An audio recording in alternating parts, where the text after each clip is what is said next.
बिस्मिल्लाहिर्रहमानिर्रहीम। अस्सलाम वालेकुम नाजरीन।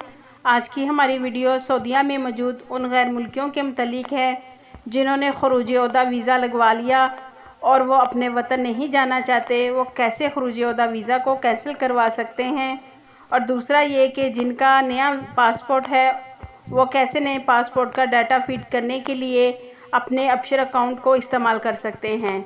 तो इसका क्या तरीक़ेकार है, ये जानने के लिए तफसीलात को आगे बढ़ाएंगे। मगर उससे पहले अगर आपने बसमा न्यूज़ को सब्सक्राइब नहीं किया तो सब्सक्राइब कर दें और बेल आइकॉन को प्रेस कर दें। सऊदी अरब में गैर मुल्कियों के लिए अकामा और रहायशी कवानीन वाज़ेह हैं जिन पर अमल करना सबके लिए लाजमी है। आजर और अजीर के हवाले से भी कवानीन मौजूद हैं, इनसे आगाही ज़रूरी है। कोरोना वबा के पेश नज़र दुनिया के 20 मुल्कों के मुसाफिरों पर सऊदी अरब आने की आर्जी पाबंदी के बाद से मुतअद्दिद अफराद की जानिब से सवाल किए गया कि क्या वो छुट्टी पर जा सकते हैं, अगर जाएं तो वह वापसी की सूरत क्या होगी। सऊदीया में मौजूद साए खास घरेलू ड्राइवर हैं और उन्होंने छुट्टी पर जाने के लिए खरूज औदा हासिल किया है। महकमा पासपोर्ट जवाजात से जानना चाहते हैं कि उनकी छुट्टी 1 माह की है। अगर छुट्टी पर ना जाएं तो क्या खरूज औदा कैंसिल कराना होगा या अज खुद कैंसिल हो जाएगा। इस सवाल के जवाब में जवाजात का कहना है कि आपको चाहिए कि अगर खरूज औदा वीज़ा इस्तेमाल ना करें तो इसे वक्त मुकर्रर के अंदर कैंसिल करा दें। बसूरत दीगर कैंसिल ना कराने पर जुर्माना आयद किया जाता है। वाज़िया रहे, जवाजात के कानून के मुताबिक खरूज औदा वीज़ा लगाने के बाद इसे इस्तेमाल ना करने पर कैंसिल कराना ज़रूरी होता है। एग्जिट री एंट्री वीज़ा इस्तेमाल ना करने पर अज खुद कैंसिल नहीं होता। अगर इसे कैंसिल ना कराया जाए तो 1000 रियाल जुर्माना आयद किया जाता है।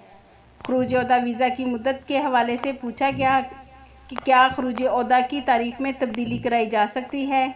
महकमा पासपोर्ट के ट्विटर पर इस हवाले से बताया गया कि खरूज औदा यानी एग्जिट री एंट्री वीज़ा जारी कराने के बाद इसकी मुद्दत में तब्दीली मुमकिन नहीं, क्योंकि जो मुद्दत वीज़ा जारी कराते वक्त दी गई थी वही मुद्दत सिस्टम में फीड कर दी जाती है। जवाजात के ज़राए का कहना था कि खरूज औदा वीज़े में तारीख तब्दील करना मुमकिन नहीं। अगर खरूज औदा की तारीख तब्दील करानी हो तो इसके लिए लाजमी है कि पहले वाले वीज़े को कैंसिल कराया जाए। बादशाह दूसरा वीज़ा हासिल करने के लिए मुकर्रर फ़ीस अदा करके दूसरी मरतबा वीज़ा जारी कराया जाएगा। दूसरी तरफ महकमा पासपोर्ट की जानिब से नए पासपोर्ट का डाटा फीड करने के लिए अबशर की सहूलत फराहम की गई है। इस बारे में एक शख्स ने जवाजात के ट्विटर अकाउंट पर इसका तरीक़ाकार दरियाफ्त किया है। जवाजात के ज़राए ने इसकी वजाहत में बताया है कि नए पासपोर्ट की एंट्री, जिसे अरबी में नकले मालूमात कहा जाता है, जवाजात के सिस्टम में करने के लिए अबशर पर सहूलत फराहम की गई है।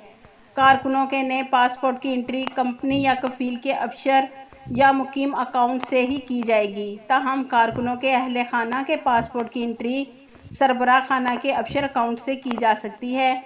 अबशर अकाउंट में लॉगिन करने के बाद खिदमात के ऑप्शन को ओपन करके वहां तहदीस मालूमात जवाज़ सफ़र के ऑप्शन को क्लिक करके नए पासपोर्ट का नंबर और एक्सपायरी की तारीख फीड की जा सकती है।